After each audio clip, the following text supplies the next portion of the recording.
and get off the cut. I'll call to order the March Finance Committee meeting. We have a very full agenda today. We will begin with consent items. Are there any items any of the council members would like pulled? C5. We have C5. Any others? C7. C7, and the chair would like C6A. So we have C5, 6A, and C7. I don't hear any others. Do we have a motion to approve the balance? I move for approval of the remaining balance. Second. Okay, all in favor say aye. Aye. Opposed likewise. Those are approved. We will begin with C5. If Secretary read that, please. Resolution of the City Council of the City of Winston-Salem, North Carolina, authorizing the amendment of 3 standby bond purchase agreements relating to certain city water and sewer revenue bonds. Thank you. Go ahead. Well, I was going to say, Ms. Saunders, you just want to give us a 2-minute. Sure, sure. This is somewhat of a technical issue, so everybody know what we're talking about. Good afternoon, Good afternoon. Chairman Clark, Mayor, and members of the City Council. The resolution you have before you today is to amend the standby repurchase agreements with Branch Banking and Trust for water and sewer bonds 2002B, C, and 2007. These are variable rate revenue bonds, and we are required by the General Trust Indenture to have a liquidity provider, or what some call a standby purchase agreement, and remarketing. We pay a fee of 0.45 basis points to Branch Banking and Trust, and it's basically to make sure when we're remarketing our bonds, if they weren't to be purchased, the bank would step in and buy them. So it's just security, and it's required by our General Trust Indenture. This is just a 6-month extension.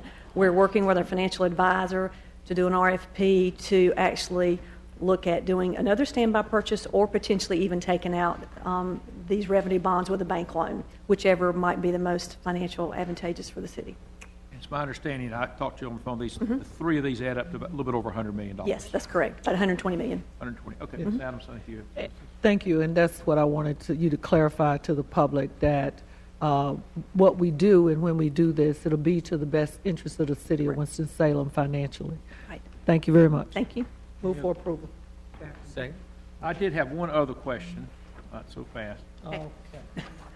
The bank is required to provide a market, a buyer of last Right. resort. Is there anywhere in the agreement on what they have to pay for them, though? Is there anywhere in the agreement? What? No. Yeah, I mean, I'll do it No. if I don't have to pay but $1 each for them. I mean, what services are they provided if there's not a agreement that they buy them at some rate? The reason I mention is during the Right. financial crisis, and I think it was 08, 09, Right. when this market locked up, there were some municipalities that were paying 10, 15, 20% rates for a while because there was no market for them. Right. Right. And so my question is, you don't have to answer today, Okay. but is there a part of the agreement on what they have to buy them for? I'll verify. Okay, because if I'm not it's sure. not, if it's a $100 million bonds, I know there's a limit. I just not sure I'll off buy the top of my from head what above. it is. you know. Yeah. Yeah. Okay, I'd appreciate you Sure. reporting that back. No problem. What's that? You'd buy, you 2, we have 2, do I hear 3? All right. Well, I mean, the point being, to me, you're not buying a service if there isn't some assumption on that they got right. to pay within such a certain rate of Right. them. And they're actually swapped, so there's a synthetic fixed rate, but I'll report back to you. Okay, so they're, okay, yeah, There these is. are swaps, so Yeah, they're between 3% and 4% synthetically fixed. okay, So- all right. We have a motion and a second. All in favor say aye. Aye. Opposed likewise. That is approved. We'll now go to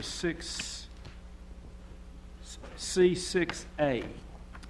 Resolution awarding contract for tennis court repairs and resurfacing at city parks to Quality Seal Coating and Sport Surfaces LLC in the amount of $223,490. In space, I had this one pulled. I noticed in here that this is resurfacing of tennis courts, that they're going to do them in early summer, and obviously we would want them done as soon as we can so we can play on them during the summer. That is correct. So As- when are they going to do these? One of the conditions of the bidding documents is to have these done, I believe, completed by June. They are to be, the contract is contingent on completion by the end of June. End of June. Okay. Any other questions, comments? Yes. When they do they do them all at once, or do they do them, will there be a calendar to the public as to when they are going to do this? Because I do know that the tennis leagues start next week. Possibly. Good afternoon. We will provide a schedule, and we'll make notice to the general public in terms of when these courts will be under repair. They will not all be done simultaneously. They just don't have enough manpower to come in and do all of them at that one particular time. So we'll try to schedule them out so that they provide the least amount of inconvenience for our citizens. Thank you. Right. Mr. Bessie? Follow up on my colleague's good question. Will that include posting at the affected courts so that folks will know in advance when they need to arrange to go elsewhere? Right. Yes. Thank you. Thank you. That's cool. Okay, Ms. Burke? This is not directly about this, but I want to say to Mr. Grant how much we appreciate the Oak Summit, the tennis court up there. That is very good. I hope you've been able to get somebody to play a group.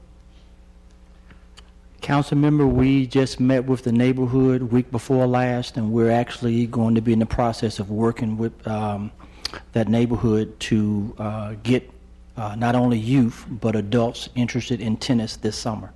It's a nice court. Okay, do we have a motion to approve? So move. Second. All in favor, say aye. Aye. Opposed likewise. That is approved. We'll now go to C7. Ordinance designating certain property as a historic landmark, Reynolds Building located at 51 East 4th Street, for the exterior and interior of the building. Public hearing scheduled for April 20th, 2015. Did you pull this one? Mr. Montgomery has the floor. This item I know we've had presentation on a couple months back. This is adjustment because it changes from just the exterior of the property to the full property seeking the historic, the local historic landmark designation, correct? Correct. And I have a couple questions on this. I see Mr. Burgess in the back, and so the first question is probably something that will go to him as tax assessor. I know that we do not see a estimated dollar amount that says that once the renovations were complete, at that time we would see what the actual dollar amount would be. For me, I'd like to have an understanding of what that potentially is before moving into this direction. And I don't know. I know we were able to get some estimate the last time, but we weren't able to get this, I guess, because that was exterior and there wasn't anything changing with that. And I don't want to speak for Mr. Burgess, but we've had several meetings with him since this has come up. And one of the things that we've recognized is there's been a little bit of misinformation passed around, and people treat this kind of thing a little differently in each town and city. The local landmark program has up to a 50% tax deferral for what is designated. And the way our tax assessor reads that is what is designated gets 50%, not no matter what, 50%, which some areas do. So when we have different developers coming to town and they've worked maybe in Raleigh or Greensboro, they're used to just getting carte blanche 50%. Well, that's not the way we do it here. They'll get, if they just do the exterior, they'll get 50% of the designated portion of the exterior. So it will not be 50%. Mr. Burgess was kind enough when the exterior was going, when it was just the exterior, he did give us an estimate. If it is the whole building, interior, exterior, in the site, which in this case, that's what they've changed their application to, it is pretty close to 50% even. Just that makes it really easy for everybody. So in this case, if this is approved on April 20th, it will be 50% of the current tax value, which is $5,309,000 roughly. So it will be a almost true 50%. And I do not see here in terms of what the current dollar amount that we receive from taxes on this. Do we have that number? The current tax value? Well, what we actually receive from that dollar amount. I don't see that. It's about, just to rough math, it's about $28,000 based on 54 cents on $5.3 million. So then that would drop to about 14,000. 14. But now the new value, and I know that, and it would be higher than they're talking $50-60 million of investment. Right, and so that would be on the new. Each year they'd reevaluate that, and it would go for, because just like anybody's taxes and any deferral, it gets reevaluated each year. So if it goes up, they continue to get 50%. Right, and as I've been very consistent in terms of the local historic landmark status designation pieces, I always question and ask the question in terms of what's going to be the public good that comes out of being able to designate this. And this is clearly across the city. We know this is a historic building. I think everybody's excited about seeing this property develop and seeing what it moves into. I know as a councilman of that area, I have not had the opportunity yet to meet with developer. They're in and out of town, and we've been trying to coordinate some things. And I know for me, and I'm not sure the pressingness of this, but I would ask the committee if we can hold this in committee, if at all possible, until I've been able to have some additional conversations with them. We'll see if there's any other questions, and we'll see what we want to do with it. I do have a question. Yes. I can understand the exterior of the building. It's a classic architecture. The lobby certainly is. Correct. But I'm having a hard time, why would a hotel room upstairs, be historic when everything in it is going to be absolutely brand new? And one of the reasons when we look at things like this, like we looked at a lot of the different loft projects downtown, Factory 64, Piedmont Leaf Lofts, those have all been landmarked, but those also all went through the state and federal tax credit program to be evaluated. This building is also using the mill and the tax credit. So it will be evaluated interior and exterior by the State Historic Preservation Office and the National Park Service. When they go through that rigorous kind of review, they look at what are the significant spaces, the significant features. And then after that, they look at what can be rehabbed while still keeping all that and giving them, the perks. So in this case, I know a lot of things changed, like the office spaces. They were just office spaces. That's not what's significant in this building. However, as a whole, retaining those other elements and going through that process and them saying they're adaptively reusing it in such a manner to keep those, they deserve to be designated National Register. They deserve the tax credits at this level. And then they feel they deserve, to be local landmark. We did go back to the state and ask them how they felt about designating the whole interior, and they agreed that it should be. So it's one of those things that you're looking at how they're adaptively reusing it or how they're rehabilitating it and how they're being sensitive of all the things that they have to, and then allowing them to do certain things to the areas that aren't as significant. I guess like the old tobacco facilities downtown, which obviously they had to put walls in that didn't exist before, and because they're no longer making cigarettes, they're offices. Right. And so I always feel when somebody goes through that other rigorous, tax credit process, they're being looked at by, two other major reviewers. The Park Service has gotten really kind of strict, and they come down and they tell them, I've even heard them, we need to put a vent here. No, don't cut a hole in that floor. Cut it over here where we've replaced wood or something. I mean, they really get into the weeds sometimes. So that's why I feel there are major changes you'll see in it, but they're going to keep some of this. And I do have some pictures of the interior if you'd wanted to see them, but not a whole lot. It's hard to okay, Ms. Burke. I was going to ask about these pictures, the interior, like on 126, 127. Do you know whether or not they will be keeping some of it? Yes, they will be required to keep all of the things you see in the pictures. Yes. And I don't have to be convinced about this historical building, because our city is trying to grow and to embrace certain things that people will be attracted to. And I can understand the council first wanting to have a meeting with the people, because I think that's just a common courtesy and respect in your area that you represent. But I know when we talk about the tourism, people coming to this city, we're getting more folks coming, and a beautiful building like this, this is an attraction. Yeah. It's simply an attraction. Do you know, Alan, excuse me, you had a comment. I just wanted to, I think Councilmember Montgomery raises a good point, what's the good to the city here? And if you think about it, we're getting about $28,000 a year now in taxes on the building. They are spending $62 million. They probably won't be on the books for that. Let's say it's $50 million or whatever it is. It's going to produce roughly $300,000 or so taxes to us. Cut that in half. We're still getting $150,000 versus 28. So it's about 5 times what we're getting now. And as Councilmember Burke pointed out, we're preserving probably one of the finest historic buildings in the state, maybe the southeast, really. So. Yeah. Do you know if, and I'll ask the audience if there's anyone here with the developer, is this a time sensitive? They would like, well, I think we're good. They just have to get this done this year, because we learned this from the tax assessor. They'll apply for the tax deferral in January. Am I correct? So we have this year. We put it off 1 month. It's not going. It's Right, not Tom. going to, and one of the things about it was, is since they didn't realize, we had been trying to communicate with them too, it was around December, and never got a call back, and it was hard, so we moved through talking to their consultant, and they just didn't realize that we weren't one of those cities that carte blanche gives 50%, and, had expressed to them, just doing exterior is going to be a lot less.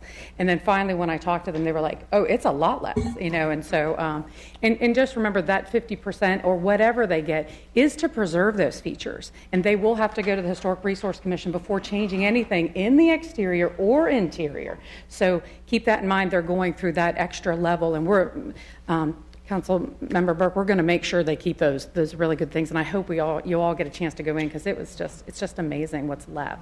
So Hearing no objection, I will keep this in committee 1 month. I will say I think it is truly a unique building, both the exterior and at least the lobby that I've been into and some of the executive floors, and I think it's a great project. So we'll keep it, give you a month to meet up with the developer. Is that okay? Ms. Light? I was going to ask if perhaps others of us on the council could visit, get a tour. I haven't been in there since I was a little kid, so. I think you would like to speak with the bigwigs. There is a guy, in town that's kind of the head of their, construction and stuff, and it was really nice. We went through with the HRC, and he said, if you ever need to come back in. So I think if there's anyone who would like to see. Why don't you see if you can get some time and just let the city secretary know they'll publish it to us. But I do understand, Councilperson Montgomery would probably like to talk to more of the finance group part of it too, so. Thank you very much. Yes, ma'am. When I first came to Winston-Salem, you have to understand the times. Like my little niece, when I was trying to do UNC, she was having lunch with her. She said, Aunt Vivian, have you been to see Selma? I said, I live Selma. My people live Selma. As a girl growing up, I understood. And when I first looked at that R.J. Reynolds building, actually, when I had the opportunity to first go in there, because you just didn't go in that building, there were only certain people who went into that building. And it was a man who stood there and shined that, it was like, The brass. It's like gold, shine, just polish, I mean. And that's why I say a building like this is historical, and I'm glad now all of us can walk through it, we'll be able to walk through it. Okay. Thank you, Ms. Burke. All right, we'll hold that for 1 month. We will now go to the general agenda. There are 6 items on it. We'll begin with the first item, which is G1. Secretary, read that, please. Update on projected bond spending and financing presentation. Okay. Ms. Saunders is going to give us a presentation. As you know, the voters did approve some bond money, and we've got some other monies, and she's going to give us an update on when she's going to go sell the bonds, I believe. Okay. Stand out on the street corner. So we're just going to have a quick update on the projected bond spending and the financing over the next 18 months. So the first slide that's in your agenda book and that is presented on the screen is just the total estimated spending on all the, and this is the broad categories of projects over the next 18 months, January of this year through June of 2016. And we picked that period of time because it gets really far, hard to project out any further than 18 months. So the first subgroup is the general obligation bonds. That is the $139,200,000 that was voted on in November. And the first column would be the bond issuance. Those are the various categories of bonds that were issued. The next column is what we anticipate spending by December 31, 2015. So if you just go to the subtotal, we anticipate we will spend $35 million roughly by 2015 or December 31, 2015. And then by June 30, 2016, this is a cumulative number, we anticipate spending $79 million. And this is based on what department heads have given me as estimates that are responsible for these projects based on contracts being let. So, of course, it's an estimate. I think it's very aggressive. They put together, I should say, a very aggressive plan. So we'll get more onto the issuance of the debt later, but that's just broadly what the spend plan is. And then also, and I'll mention too, we haven't borrowed any money on this GO-bonded debt as of yet. Do you have another column out here,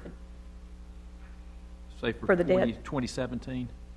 For spending? Yeah. I don't. Oh, okay. No, just to that far so far. I mean, I know it's cut off. I don't know if you had it in. No, there's not another column. That's it. Just this. I mean, do you know what it is? I don't know what it is. Oh, okay. Just a secret. There's so many variables that go into projecting out this as far as the contracts being let, so that's as far as we've gone so far. Okay. And then the next session is the limited obligation bonds.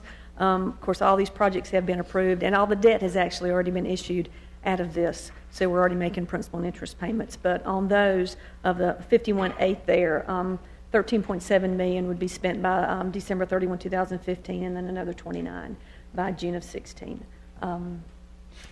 So we expect to spend about 108 million by June of 2016. Next slide is just more generally sort of how we anticipate issuing the debt or borrowing the debt. If you remember back when we started talking about issuing or the bond referendum, a little bit different numbers because we ended up doing some things differently, but it was pretty much in thirds. We thought we would spend it, in equal installments. As it looks based on the projections, we're going to be spending it much faster than we anticipated. So we spend our own money so we can more closely match the principal and interest payments when we actually issue the debt. So our anticipation now is in January. We've backed it up a little bit. We thought we would issue in June of 2016. Since our spending is a little quicker than we thought, we're going to issue in January of 2016, and we're looking at $60 million right now. And then in 1850 and 2020, 29.2. And we're watching this really, really closely. I've got somebody looking at our spending on a weekly basis, re-looking with departments on what we think the spending is going to be, so we can adjust these numbers as we need to, as we actually go out and issue the debt based on what our needs are. But just let you know, we are watching it really closely. And then lastly, it's just our debt service fund projection. There again, you'll see at the top where we intend on issuing the $60 million, a $50 million, and a $29.2 million. If you go to the bottom of the graph at 2014, at the end of June 30, 2014, we had $12.6 million in the debt service fund, which is the fund that pays the debt on all of these projects. It increased to 15.1 for the projection in 2015 because we did put in $1.6 million from risk acceptance management last month. And then in 2016, you see another bump up because we anticipate putting or increasing taxes based on the bond referendum of 2.5 cents, and that would go into the debt service fund. And then you can see that it drops off to about a $2 million fund balance. A little bit less than what we talked about last time because I've moved the date up to issue the debt to January. So 6 months of interest is about $1.2 million. So that drops us down to about $2 million there. And of course, the debt is staggered in, therefore the payments are staggered in, which is why you don't see it just immediately drop. It's sort of it's gradual. And with that, that's really the update. I'll be glad to answer any questions that you have. Ms. Adams? Ms. Saunders, thank you. I don't know whether this is for the city manager or you, but on page 2, where we have listed out for the limited obligation bonds, you're telling us what this money is for. I would like to see the same thing up at the top for the GO bonds, if possible, such as, Mr. Garrity, if we're doing public safety facilities and the first estimated spending is at $11 million, I'd like to see us broke out like, what is that $11 million? Is it for the districts? Is it for something else? And on and on and on for the streets, parks, all of that. We have all that information. Easy to get for you. Thank you. Question, on your chart, it shows it includes a tax increase of 2.5 cents. Yes. Is that what was published to the public when we did was. Okay, so we're keeping our word as to what Right. it was. Okay. Any other questions, comments? Let me just throw one other thing. I know we've got an awful lot going in the utilities area. We some fairly large projects in water, I think particularly sewer. Yes. I'd be curious, maybe the same type graph for that. Okay. And then what our borrowing there is, because if I'm not mistaken, I'm looking at Mr. Turner, it was about a $90 million sewer upgrade.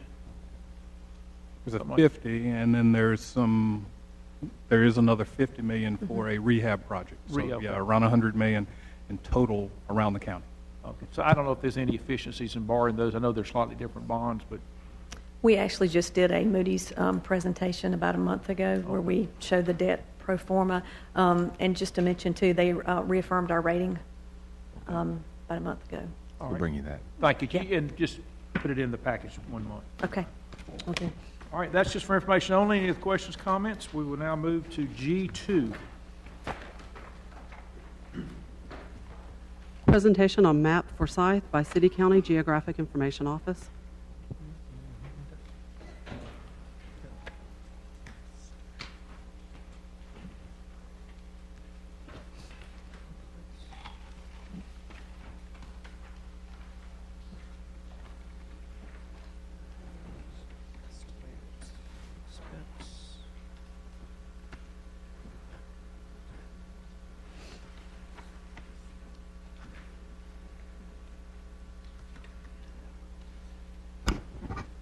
Good afternoon, Chairman Clark, Mayor Joines, members of the City Council. Over the last several years, the City and County have been providing geographic information services to City and County departments through an informal sharing of resources, including staff and technology. This effort has been led by a GIS steering committee comprised of Paul Norby, our Director of Planning and Development Services, Dennis Newman, the City's Chief Information Officer, Rob Robinson, the County's Chief Information Officer, and John Burgess, the County Tax Assessor, and they are here today to provide some historical perspective if needed. Over the last couple of months, the City Manager's Office and the County Manager's Office have been working on an interlocal agreement to actually formalize Map Forsyth into a county-administered city-county department. But before bringing that action item to the Mayor and the City Council, we wanted to provide some information this month about Map Forsyth. So we've invited Joseph Sloop, who is the Forsyth County Geographic Information Officer, to make a brief presentation about Map Forsyth. Good afternoon. Good afternoon. The GIS Steering Committee just asked me to put together just a quick, brief PowerPoint about how things got started with Map Forsyth, where we're at now, and where we hope to go in the future. So prior to 2009, these group of individuals, the tax assessor, planning director, the 2 CIOs, all met and were talking about the needs of both city and county GIS. And so they came up, ultimately what came out of that meeting was these 6 goals. And what these 6 goals would do, they would fill in the gaps that existed within the current use of GIS within all the different departments. So in 2009, the city and county went in together and jointly funded a GIS strategic plan. The plan was carried out by Geographic Technologies Group, a very renowned, nationally known GIS consulting firm. And what they did, they took those goals that were established by the steering committee and elaborated upon those, talked about ways to implement them, how to bring resources together. And here again, at the end of the day, what they want to do is create a collaborative, integrated, and responsive GIS department. Within that plan, there exist multiple governance models. The GIS Steering Committee decided to go with this governance model for 3 main reasons. 1, the shared cost, the improved efficiency, and the flexibility of the setup. This allows for GIS personnel to stay within their respective departments. And then you have Map Forsyth, who can lend help to those departments if they have a large project that comes in and has a very tight deadline, or to departments or individuals who do not have GIS professionals. We can step in and help with doing whatever needs they might have. So items in place today. We already have connections between the 2 city and county in terms of GIS servers. Data is being shared currently. Work order systems are in place so that if people have needs, you can submit your work orders. The GIO and a couple of employees are in place. And then also a centralized data repository. That goes back to those 6 goals. One of those goals is creating efficient data, and that's a big step in terms of using the correct data when doing presentations or any kind of analysis. So a couple examples of current projects. We have been currently working with the city fire department and also the county fire departments to help them identify response ranges, help them identify what area is covered within their fire district in terms of insurance purposes. They have to apply and renew for insurance each year. And so we've been helping them do that. Historically, they would go out and walk on the road from fire hydrants, to see how far it was, 1,200 feet from fire hydrants and things like that. But we're able to do this within the GIS system, which helps them a lot, save time and money. Another project we've been working on, a huge collaboration, is a crisis school mapping project. So we have partnered with all emergency services, from highway patrol all the way down to local law enforcement, EMS, fire, to create these crisis maps for each of the public schools within Forsyth County, and obviously there's quite a few in the city of Winston. So we've teamed up with the school system on that also. As a result of this project, the State Emergency Management Office has teamed up with us. They saw what we're doing, they liked it, and they're wanting to push this statewide as an example. So they really see, City of Winston and Forsyth County being very on the forefront with GIS initiatives. Another thing that we try to do is train, educate, and inform staff. So many people are aware that a new geodata rolled out. And we knew it was change, and it was a lot different than the old one. And so we understood that, and so we made sure to go out and provide a lot of free training on this. We did over 30 trainings, some in-house for staff, some for realtors, some for just general citizens. And pretty much anybody who calls up, we're willing to walk them through it or have them come in or go to their place to help them get through it, because we know a lot of individuals depend upon this for their livelihood. Something else we do every year is we have a GIS day. This past year, we partnered with Winston-Salem State University to hold this event. What this does is it allows all GIS professionals to be able to show the work that they're doing, engage younger citizens and college students in what folks are doing with GIS and local government. And so this year, we actually had a turnout of 110 students with faculty and GIS professionals, and it was held at the Diggs Gallery on Winston-Salem State University campus. Very well attended and very, very supported. So we like to do that to kind of give back and be very involved within the community. The other thing we're working on is creating a master address repository. So this is a 3-phase project. Phase 1 is an addressing implementation plan, which has already been completed. Second phase is the data cleanup, and third is integration with existing systems.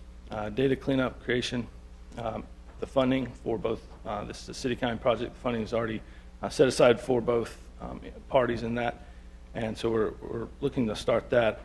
Hopefully July 1, we'll see, but what that would do, what that would allow, is we're going to have a centralized database of correct addresses for people to use. And so we're wanting that because that improves mailings, that improves response.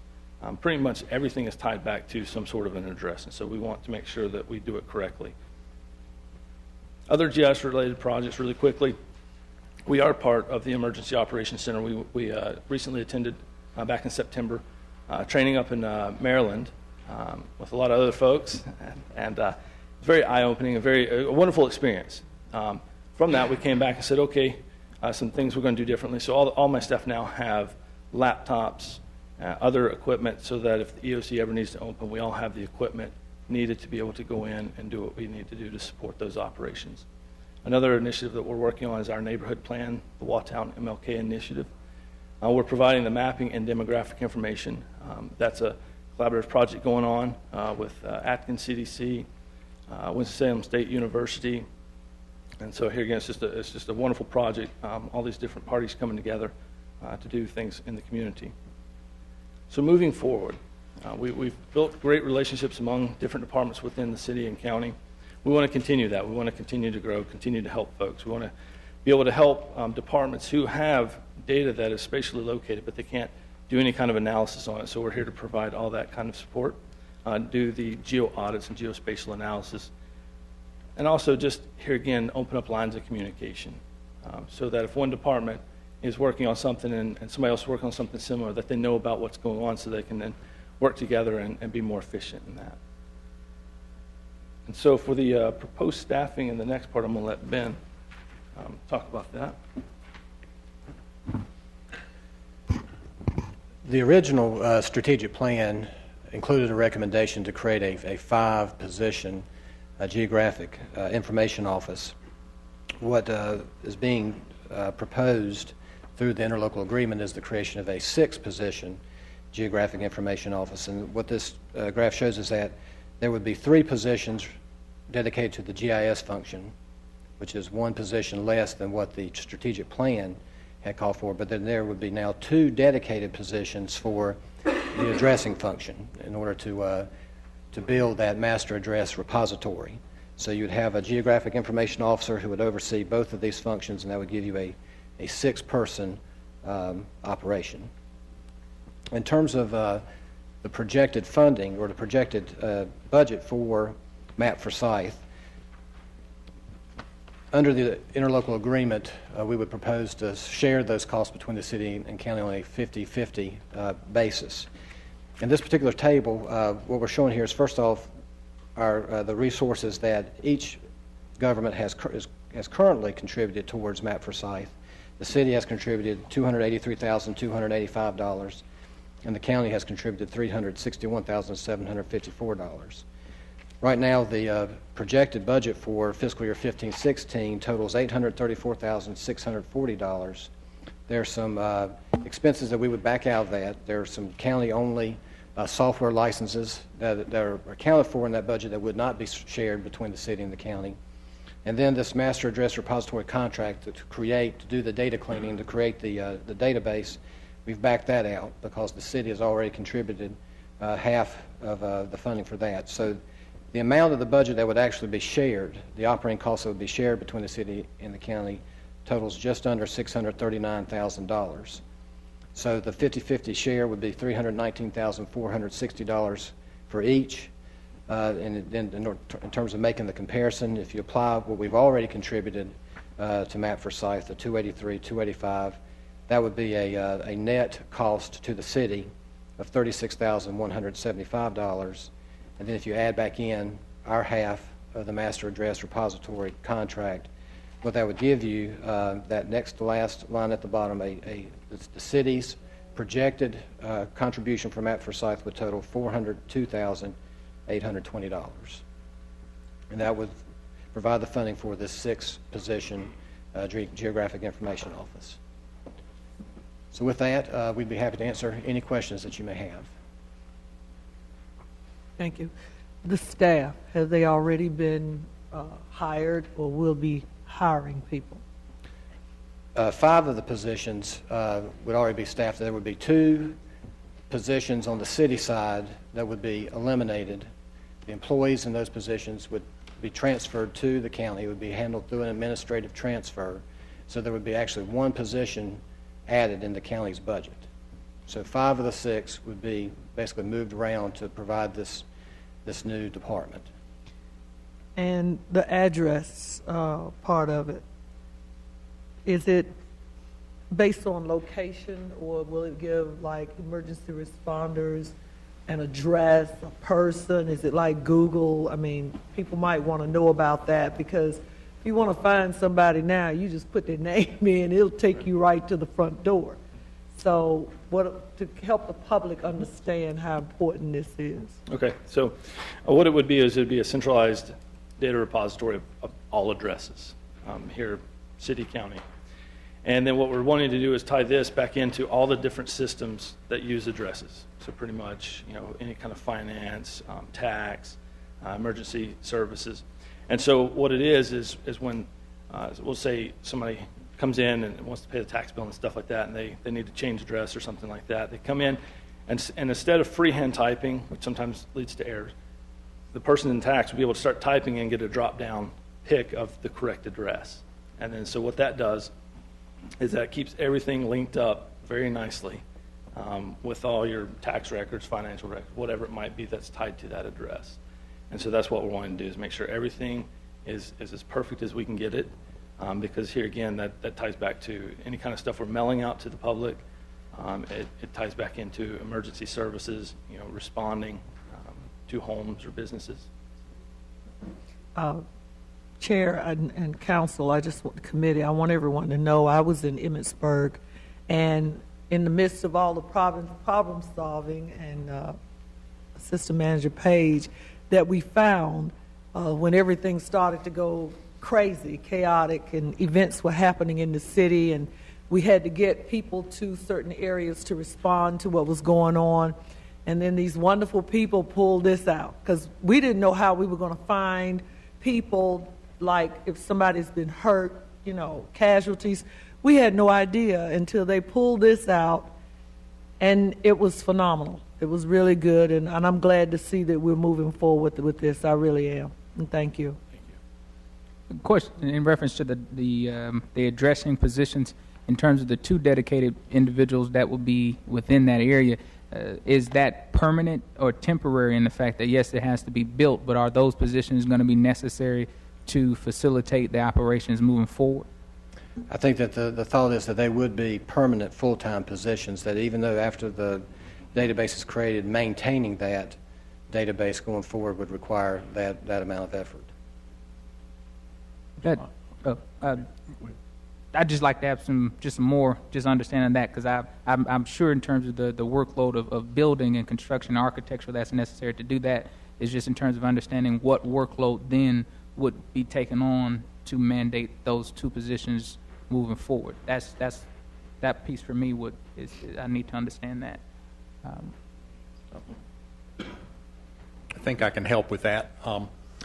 Right now, we have 1 dedicated addressing coordinator, but we are also borrowing pieces of other planning staff to help with the ongoing day-to-day needs in terms of addressing. So there's already a need for more than 1 person?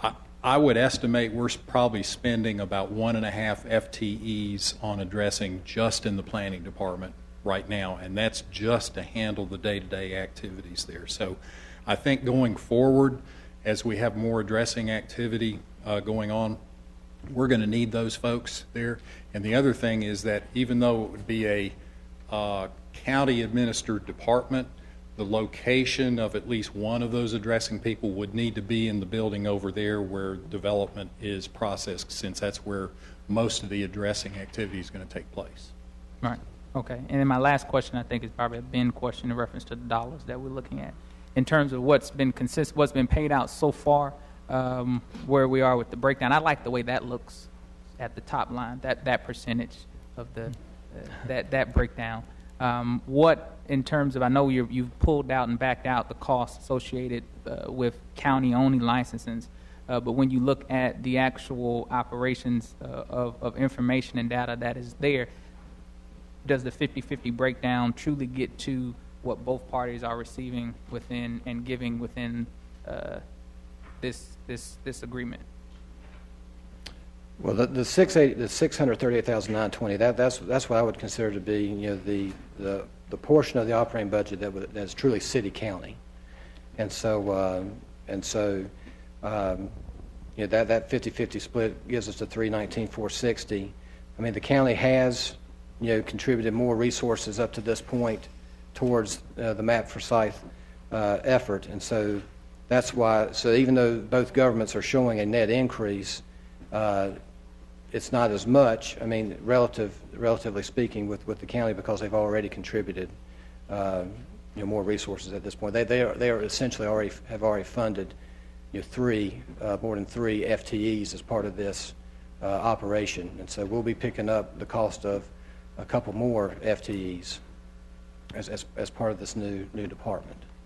Right, I get that. I think my point is more so to the extent of in looking at picking up that additional cost, which I think this is a great. Don't get me wrong. I think this partnership, and we need to find more ways to find efficiencies between city and county operations. My only question is in the sense of whether or not we should be doing 50-50 or should it be a different breakdown. That's just the only question. So is the basis in line with the type of work that would be performed by the department? I believe so. I mean, this is consistent with how we currently share the cost of our planning department, and so I mean, we certainly can look to do a workload analysis at some point in the future. But I think the feeling at this point is that yes, the city and the county will equally benefit from the services of Matt Forsyth. I had a couple questions. One, piggybacking on him. It is a misnomer to use the term city or county. I live in the county. I also live in the city. You can do the math. If you split 50-50, the citizens of Winston-Salem end up paying 80% because we pay 2/3 of the county, which is half. So 60 times 50% is 30, and we pay our 50, so that adds up to 80, actually a little bit more than 80%. I am, which does puzzle me a little bit, but anyway, to piggyback on his question, this breakdown would imply that 80% of the work done is for stuff happening within our city limits, so that would be a nice number to test. How about the other smaller cities? Does Kernersville use it, Walkertown, Rural Hall, whatever?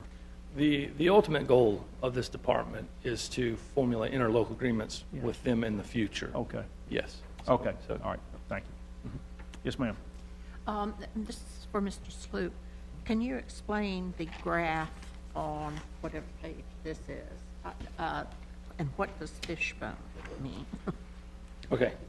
So I put that in there just so you can see a little bit of the type of work that goes into cleaning up addresses. And so what it does is you take the actual address point, and you have center lines that should have address ranges from 0 to 200, right? And you have an address that might be 250. And so if your center line and address points match up perfectly, you'll have just a perfect line from your point to your center line. Well, as you can see in this diagram, this what we call fishbone is it's not. It's all diagonal lines, or some of them might go across the road and things like that. And what that does is quickly show you that your center line numbers do not match up with address points. Now, is the world going to end with that? No. So it will not. But what that means is we do need to do a reconciliation of those center line ranges with address points. That's just one of the steps in terms of cleaning up. Okay. All right. Thank you. Okay. Yes, ma'am. Ms. Burke has a question. My question is similar. My comment, just observation about the city. And my question would be, how did you even come up that the city do 50% and the county 50%?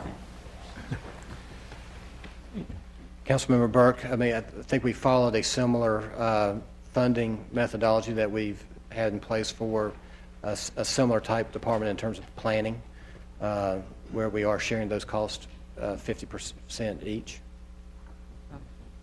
Just because we have been doing something, it does not mean we have to continue. Because taxpayers in the city, we pay our city taxes and our county taxes. And Mr. City Manager, this is what I feel as a city manager, when it comes to the citizens you represent, that this is where I feel that we need to take a serious look at how much we pay. It's up to you as the manager to take care of us 230-some citizens. Okay. This is just for information only, so we have the information. We appreciate it. Thank you for coming over. Mr. Taylor, welcome. We're getting ready to go to G3. All right. Information on potential sale of Center City West parking deck. This item was continued from the February meeting of the Finance Committee. Who would like to give I know we got some information here. Would someone like to give us Mr. Turner, I'll let you run down this a little bit if you'd like. Mr. Chairman, members of the committee, as you just heard, this item is for information and also direction from the committee. We are not bringing it forward with a recommendation at this time. We want to get direction from the committee in order to know what, if anything, to recommend to you. But last month we brought it, and you asked for additional information on things like the history of the parking program, why the city got into a more significant parking program. There is a sort of report that we've prepared. Actually, we prepared it a number of years ago and updated it for you. But it walks you through the history from the 1960s until today. In that report, you'll find the philosophy for our parking program has been, by and large, to support economic development and to facilitate the construction of new tax base in the city, whether that be parking decks for, well, I guess the hospital wouldn't be specifically tax-based, but that was one of the first ones that was done. But it then generated additional tax revenues indirectly. But a number of skyscrapers downtown were built with the expectation of parking, and the city facilitated and built those parking decks to support those skyscrapers. There was also a request for information on other economic development deals that were done where we sold land with a condition that something be built as a condition of that sale. So we've given you a few examples of that. There was also information requested on more details about the Center City West deck. We've provided some information on that. According to finance, the facility is currently not covering all of its expenses, exclusively because of debt. If you did not have debt on the facility, it would make money. But because it has to cover the cost of its construction and the debt, then it does lose money. We have a table for you that shows what the net benefit to the city's general fund would be, or to the city's funding would be, if the deck was sold. And we have some other information about the proposed development that is tied to the sale of this property. I'll be happy to answer any questions you have. The potential purchaser is also here if you have questions for him. Okay. I do have, just start off with a couple questions. To me, to a certain extent, this is somewhat a moot point in that Wachovia, i.e. Wells Fargo, now has an option to purchase this at their pleasure. They do. They don't have an obligation, just an option. They have an option. So I would think if they wanted to sell or gift that option to someone else, they could. Correct. So it's not a question of whether or not we want to sell it. It's more a question, do they want to buy it? Now, if they don't want to buy it, it would be up to us, but it's out there. Now, on page 14 of our handout is a wording on as to what their option is to buy it, and it says Wells Fargo purchase price is the lesser of $2 million or the cumulative deficit. And the cumulative deficit is defined below, meaning the cumulative loss minus net revenue, and those are defined as well. And there are a couple of corrections I need to make to that table. Okay. A cumulative loss equals total cost to acquire land. Yeah, total cost, yeah, not loss. Has someone calculated that? It says the lesser of the $2 million or the cumulative deficit. Do we know what the cumulative deficit is? Has anyone calculated that? I don't recall whether we've calculated it recently. I remember we calculated it a few years ago, but I don't remember what that value was. Someone's buzzing. Okay. It would be of interest to actually calculate that as to what it is right now, because that would be, it's the lesser of the two, so if it's less than $2 million, that would be the purchase price that we're obligated to sell it for. We'll find that for you. Okay. And I have a few other questions, but I'll defer to any other members. Mr. Montgomery? I know in terms of what we look at here for the potential purchase price and understanding with the option that exists there on the property with Wells Fargo in this sense of having that option to purchase it at this current price. The thing is that if we sold it, is the understanding that they probably don't have much of an interest in purchasing it. They don't have the usage of it in terms of the need to use it. As Councilman Clark said, they could do whatever they wanted to do with their option, but I think it's fair to say that they probably don't have a need with that, and I'm not sure if anyone around the table has had that conversation with them or not. I think it'd be pertinent to have that conversation if it hadn't been had to understand where they stand on this, but if we're going to sell it and somebody's interested in selling it, I'm sure there's probably been some conversation to understand that they're not going to want to exercise that right. But my biggest piece is not at all about the economic impact and what we potentially see with this, because I think it's very clear I've supported economic development and pieces around it, but it's about the cost of what we see here. When we look at this parking deck at this cost, I have questions that's not presented here in terms of the value that we're looking to sell the deck at. That to build this deck today at this cost, it would come somewhere close to $10 million or more to build this parking deck based upon what I have from the standards of what's being used right now.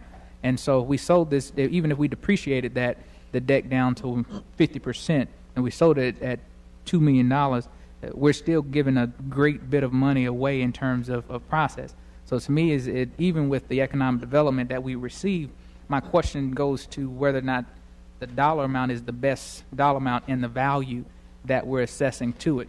because I think based upon the value we're assessing, we're saying that if you bought a house for $250,000 and you paid the note for 20 years, hey, I'm going to sell you my house for what I have left on it, not at what it's worth. And that's kind of what I see this as. And so I'd like to at least see, do we have an appraisal on the property? Do we know what the value is, not just what the debt's owed, but what's the actual value on the property? I understand that. Because it's not a sense of whether or not we want to sell it or not, but what is it worth? And we have nothing presented that to us at all.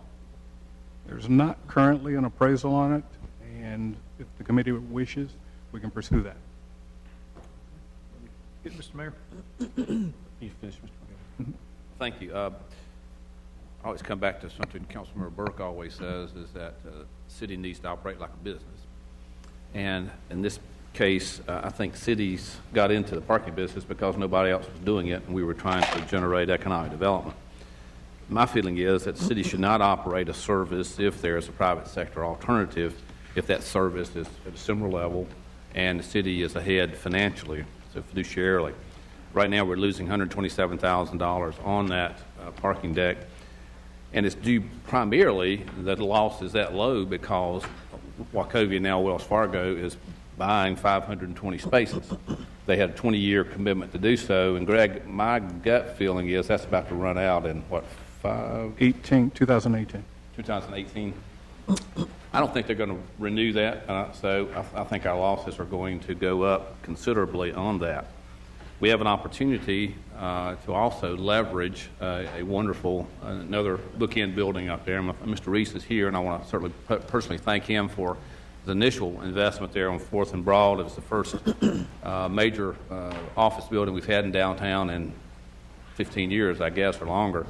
So there's an opportunity to gain another one of those buildings. So to me, I think it makes sense fiduciarily for the city, and it makes sense from an overall continuing economic development purpose there. So I hope you take a hard look at it. I think Councilmember Montgomery raises excellent points there on the price, and maybe we should move to the next step of getting an appraisal on it. Okay, I wrote that down. Okay, any other questions, comments?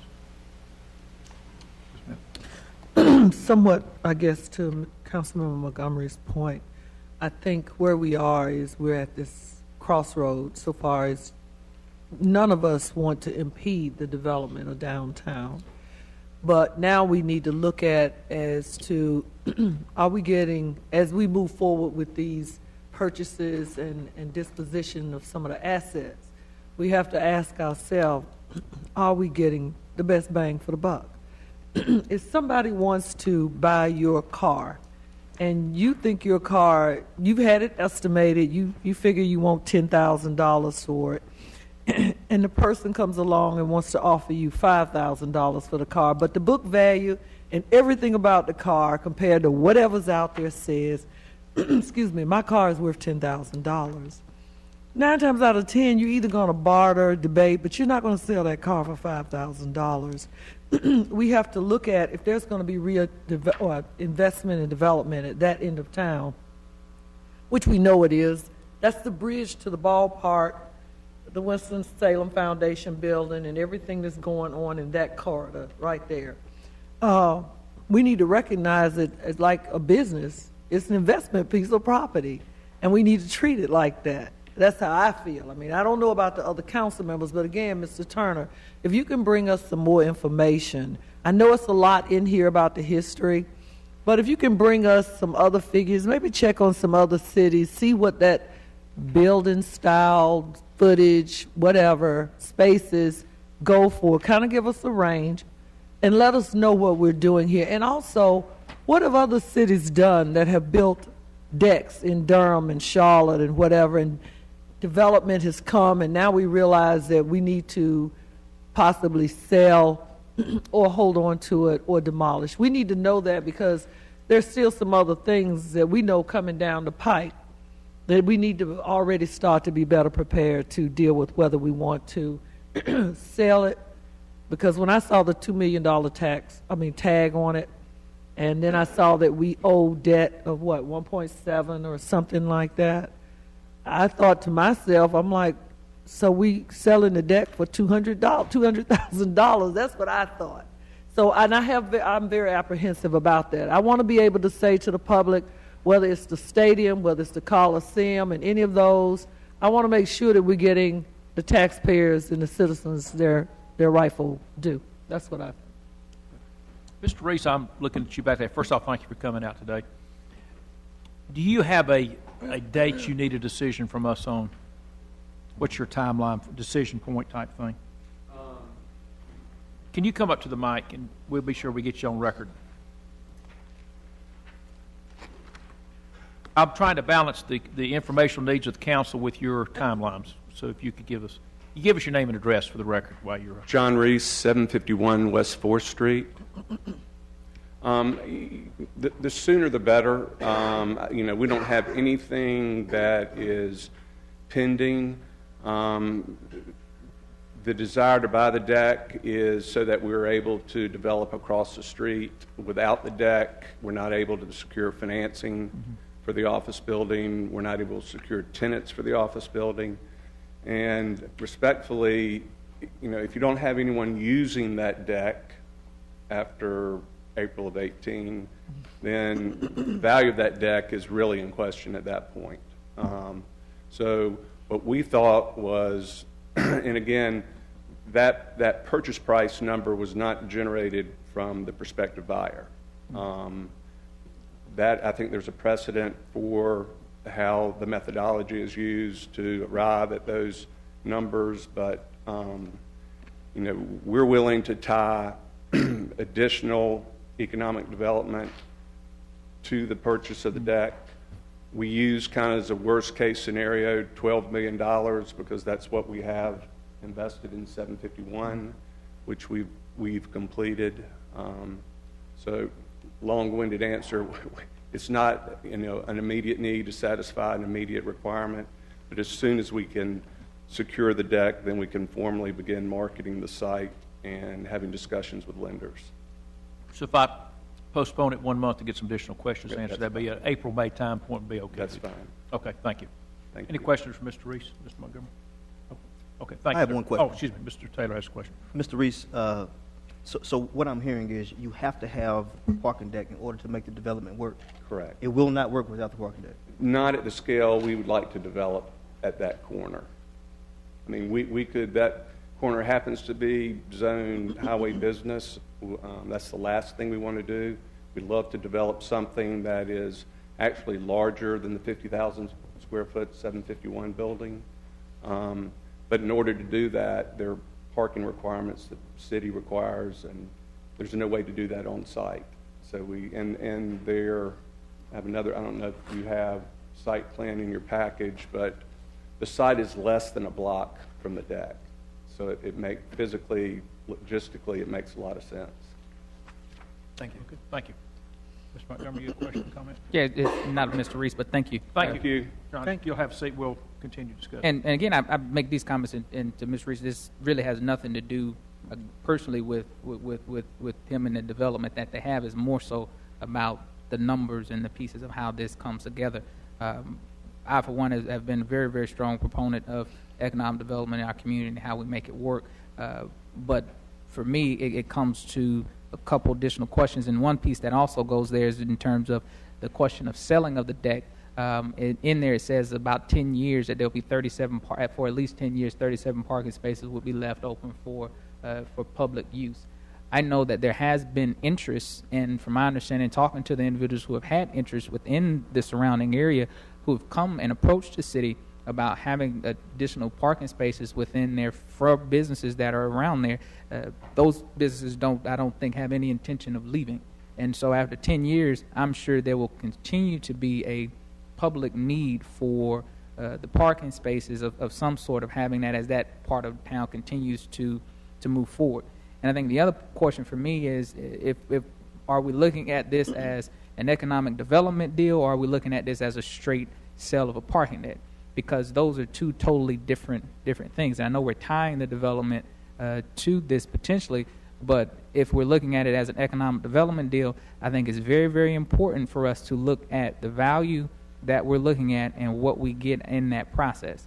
I think that's very important to have those numbers, specific numbers on where we are with value, what we're getting in that process and the return on investment, because that's how we normally look at economic development. And it is that question of but for this being there, development wouldn't be able to happen. As we hear, this is an essential piece of that. But then that goes back to the portion of what we look at from having a lease from Wells Fargo in the first place on this, that it made more financial sense to them to lease the spaces rather than own it in that process, but then have the option to come back and buy. As I said in the last meeting in reference to the city and where we are with other parking decks within the city, I still have to wonder the question, is there opportunity in looking at these numbers for the city to be a partner more than what we're looking at in this? I just think there's a bit more negotiating and discussions that need to happen in the details. Okay. Yes, ma'am. When I look at the city and how we sell or how we don't sell, one of the criticisms I have when we sold, I don't know which we were, Baptist parking. Yeah. Now, anybody will tell you that's the money making something. I don't see how the city could have done that. I really don't. Now, I think you make choices in which shopping decks you sell, but to sell something like a hospital shopping deck and people are coming and going every day, all through the day, making loads of money. Okay. What I'd like to do, I've written down some questions we'd like to get answers for, and if it's okay with everybody, we'll just keep it in committee for one more month. I think we owe the gentleman a prompt answer, but I think if we take a month or so longer, it won't jeopardize it. Mr. Turner, let me just go over some things. First one, I would like for us to go, and you could pick 5 or 6, 10 random days, times, whatever, and count the number of cars in it. There was 60 today. Okay. All right. For those of you who do not know, my family had a long history with the old Sears building diagonally from this lot, and which is where Wells Fargo has their big data center, or part of it, and it has parking on top. So I'd be curious to know how much this deck is really used. I think that will go a long ways in answering the mayor's contention. I've heard the same thing, that Wells Fargo does not have an interest in renewing the lease. So let's just count them, and you can count them Mondays at 10 o'clock, Tuesday at 3 o'clock, whatever, just enough data points to get them there. Secondly, I do think we need to calculate per the agreement with Wells Fargo what they can purchase it for. And as I said, to a certain degree, and it gets back to the comment Mr. Montgomery just made, is this kind of a sale of surplus property, or is this part of a kind of a, let's hold hands with the developer, he can put something up, he's willing to make it a condition of the sale that he has to invest so much, things of that sort. But to a certain degree, it's not. We have a corporation that has an option, and purely at their option, it's a put option, they have the right to buy it. I guess that's a call option, excuse me. To buy it at a agreed upon price. Now, we'll say in here, it does say it is subject to upset bid. So we can calculate up the minimum amount we will sell it for per the contract, and then if someone offers more than that, they can. But I think we need to know exactly what that number is. We know one of them is $2 million, and the other one is this cumulative deficit, which y'all can calculate. Third thing I heard was, well, let me go back, tied to that purchase item. I think we do need to send some type of notification to Wells Fargo that we are looking at this, and to remind them that they do have an option on it, just so they're aware of it. I think we owe them that, unless they already know that. They are aware. They are aware, okay. And the last one is I do think it would be good to get an appraisal on this. And I would caution everybody, real estate appraisals are a little different than a car where I happen to drive the most common car in America. I drive a Honda Accord, and there's 10 million of them in the country, and what a 4-year-old car sells for is pretty common. But commercial property is a lot different. It's normally calculated on the income or the value of it as an entity. Would you buy it? What kind of return on investment would you get? Which could be considerably different than what the replacement cost or the purchase price or the cost of it is. We do have 2 data points. We actually sold 2 parking decks, since I've sat on the council, that are in the notes here. They were sold subject to upset, and I think in both cases there were upset bids. And one of them sold, and I'm rounding here, roughly $2,600 per space, and the other one sold for $2,100 per space. So there's $2 million. And by the way, the $2 million comes out to, calculated that, where did I come up with it? Is around $2,000. So it's kind of in this range that we sold them for. So it'd be good if we can find somebody who can give us some numbers there. So let's find out how much it's used. Let's calculate up what the option is for Wells Fargo per the contract. Let's get an appraisal and see how much the deck's really used. Ms. Taylor, anything else you want to add? Thank you, Mr. Chairman. Mr. Turner or Madam City Attorney, I think she's here with us. She is. She's right here. Yeah, I'd just like a little bit more information on the option piece. Okay, that'd be exactly good. What does it mean? What are the legal opinions and ramifications that are associated with the option? Yep. We want to be clear exactly what that means and how we interpret it. Secondly, I just wanted to speak very quickly as far as the usage is concerned. Mr. Turner, I know Councilman Montgomery mentioned that there are other entities who have approached the city looking to utilize some of the spaces. I think I've heard that there were 60 cars today, and there were some questions about just how often this parking deck is used. But for what I'm hearing and what Councilman Montgomery has heard, there are other entities in the area that have approached us looking to increase the usage. But we've kind of stifled that and held them back to do so. What exactly has happened with that? We've been approached by the property across the street to get additional spaces in the deck. That's the one that I'm aware of. We've also looked at, and in fact, there have been other technologies considered where they would be leased out on a monthly basis or whatever. That has not been very successful, but I'm not aware of other entities other than across the street. Now, the ballpark has asked for the continuation of the usage of the deck at night for their events. So I guess those would be the two activities or two entities that have approached us. One about financial participation and one's about for usage of the deck. And also to add to the list, Mr. Turner, I've also heard that Foothills and a few other folks have approached us. So I'd be curious to know who's interested in the deck, talk about the options, and we'll bring it back to the table for consideration. My last comments, I know we need to move forward. Go ahead.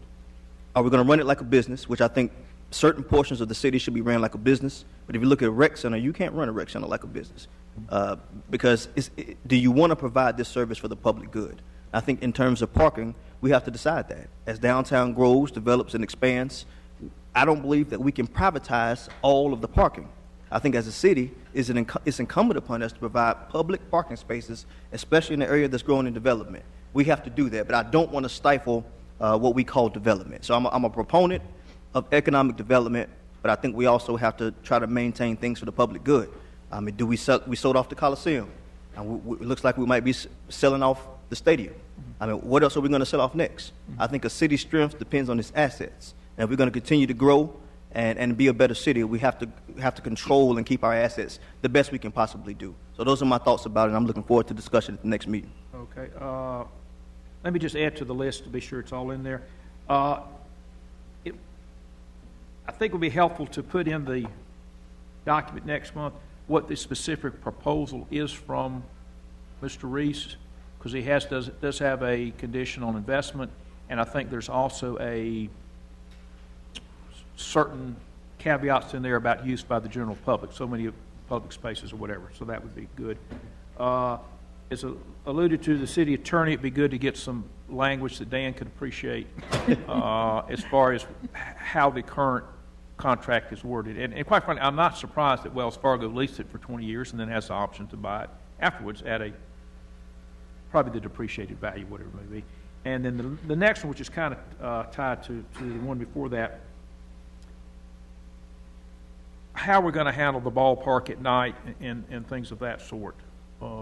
Foothills is mostly more of a dinner than a lunch type place. And I guess another one tied to this is how is the current deck managed? Because I believe it's not an hourly type deck. It's not manned. You have to have a monthly magnetic card or something that opens the gate, something like that, pass or something like that. So it really doesn't allude itself to folks using it for an hour or two, but there may be also some other businesses in the area. It's all that type stuff. Mr. Mayor? Thank you. Just want to remind folks, the only reason we built this deck was to generate the Wachovia development at 4th and Spruce in the old Sears building there. And we had that same discussion about the turnover spaces. And so there's a surface lot behind there, Greg, I believe of 80 spaces, I think, in the surface lot.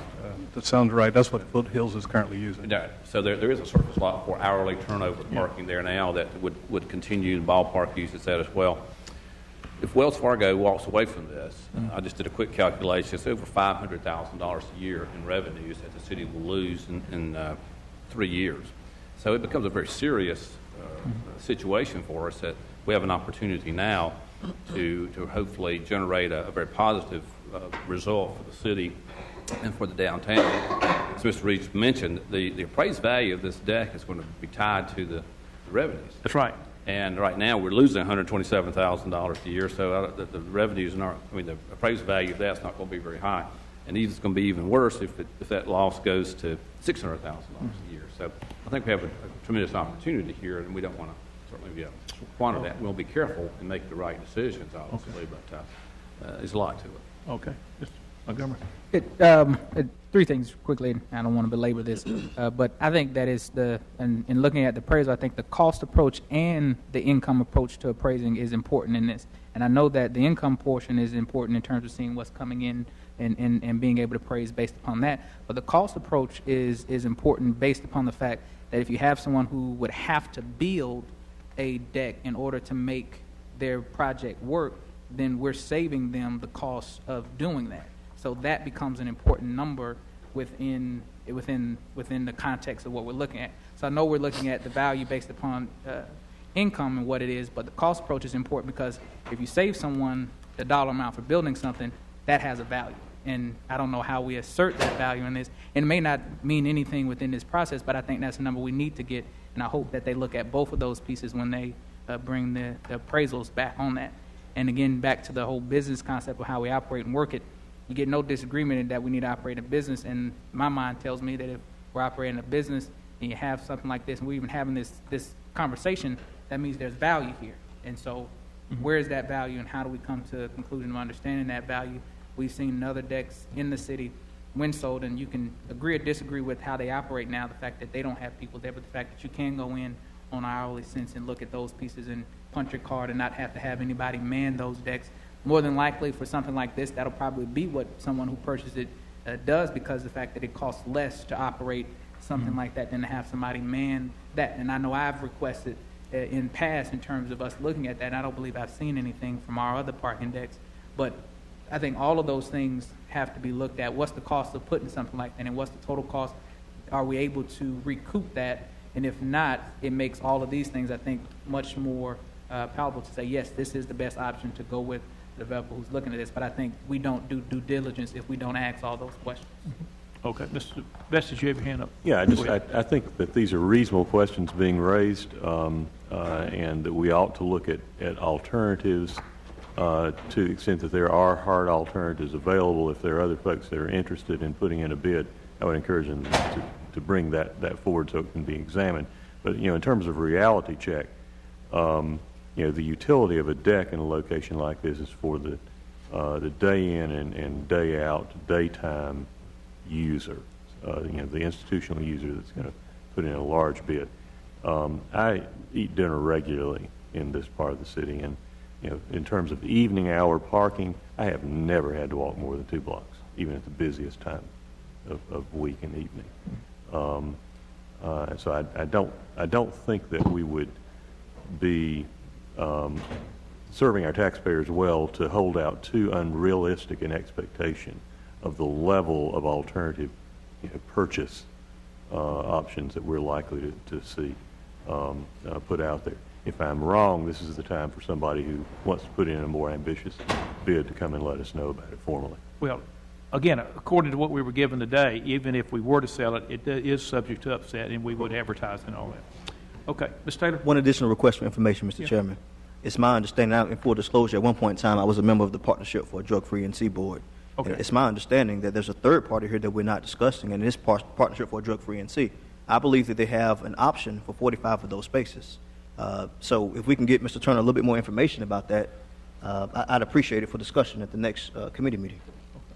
I do know it wasn't in the information today, but the previous month there was information about other people that do have options, and that was covered in the proposal from Mr. Reeves. Yes, ma'am. And just an additional statement about drug-free is that they are, I understand, looking to move somewhere else. So that's up in the air too. So. Okay, so we do have a number of questions. Mr. Reese, I would recommend that you come back this time next month, and we'll go from there. All right, that was for information only. We'll now, and by the way, guys, I got 10 more minutes, so I'm going to see what we can do here. We're up to G4. Neighborhood Vacant Lot Disposition Program.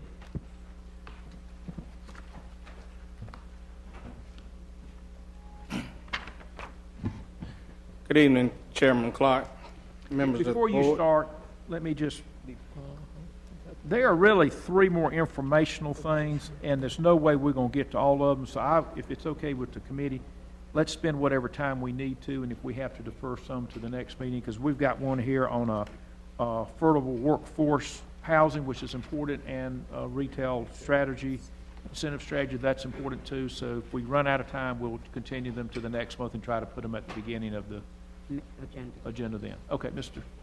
Brooks, continue, please. Okay, just want to share with you this afternoon a proposed neighborhood vacant lot disposition program that we're working on and we'll bring back to you in April.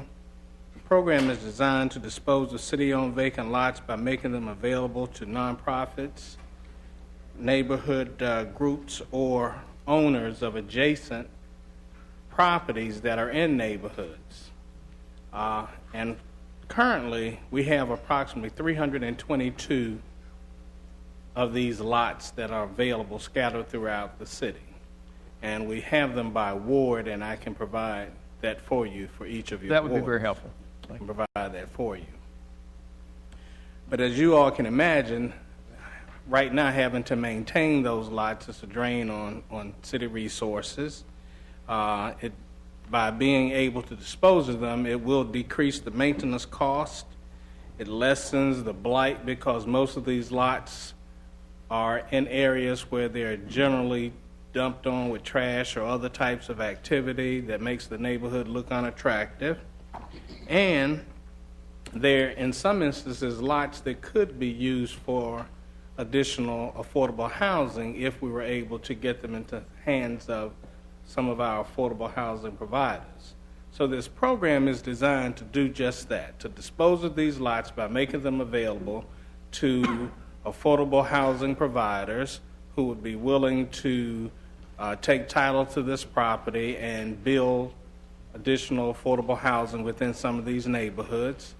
It could be available to an adjacent property owner who is interested in increasing their footprint and who in many instances may already be maintaining some of these lots that are next to them just to keep them from causing their property to look so unattractive. And also for some of our neighborhood groups who are interested in doing some neighborhood projects such as little pocket parks or neighborhood community gardens. So we think this will be a good opportunity to dispose of some of these lots, and we wanted to bring this to you for your information. If it were a affordable housing provider, the lots would have to be sold on a negotiated private sale basis. Mm-hmm. So that would occur, and that would also happen for a neighborhood association. If it were a private sale, it would have to be acquired through an upset bid process. So we are working with the city attorney's office to work through that to get the parameters of those sales. We've worked with the real estate department, and we've identified the vacant lots in the neighborhoods. As a matter of fact, in addition to giving you a number, we can provide you the locations of where those lots are, and hopefully we'll be able to chart them on a map for you so you can see that also. But this is a program that Dr. Burke had wanted us to work on for some time. I apologize for not getting it to you sooner, but we're ready to move forward with this, and just wanted to let you know that we will be bringing this to you next month in case you wanted to provide some comment and feedback on the direction you would care for us to proceed with. Okay, I see a number of hands. Ms. Burke, would you like to start? I was going to say we have quite a lot of those lots in the east and northeast.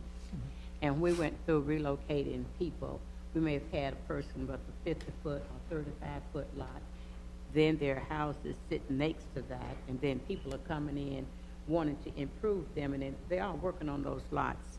We had the opportunity to visit a Hispanic family who purchased a house, and they've been keeping the lot, and they want to buy the lot, or either give them the lot, which would be cheap. And I think Mr. Brooks brings up a good comment. We're busy sending staff out to go over and over again looking at those lots. We're using tax dollars unwisely, and I think this will help us to use them a little bit better. Thank you. Mr. Montgomery, you had your hand up. Yes, I'm glad we're at this place of bringing something like this around. I know I've been one who has also looked at some of the lots that we have and looking like almost in some places we own almost looks like a whole neighborhood sometimes in terms of lots. And so that goes to the point in terms of looking at information-wise. When we have contiguous properties side by side, I think it would be important for us to look at a larger group sale sometimes of those. When you start getting into breaking up some of those pieces and you have one developing that kind of thing, is there any way for us to kind of, look at some type of lot agreement where there are 4 contiguous lots, and instead of just selling this one to this and that, if there's a group that's interested in developing more than one, then we can do that together rather than kind of chopping those up in those pieces. That'd be interesting as well. The other portion is about the affordable housing piece. As you all know around this table, I'm probably one of the biggest proponents of making sure that we have affordable housing available in our community. The only thing I have a question on in this is tying down some of those properties in those neighborhoods where we would want to see individuals with higher incomes being able to come back into those neighborhoods based upon them being able to develop market rate housing in those neighborhoods. 9 times out of 10, it's going to be what we would consider to be affordable based upon the level of many of the neighborhoods we see most of these vacant lots.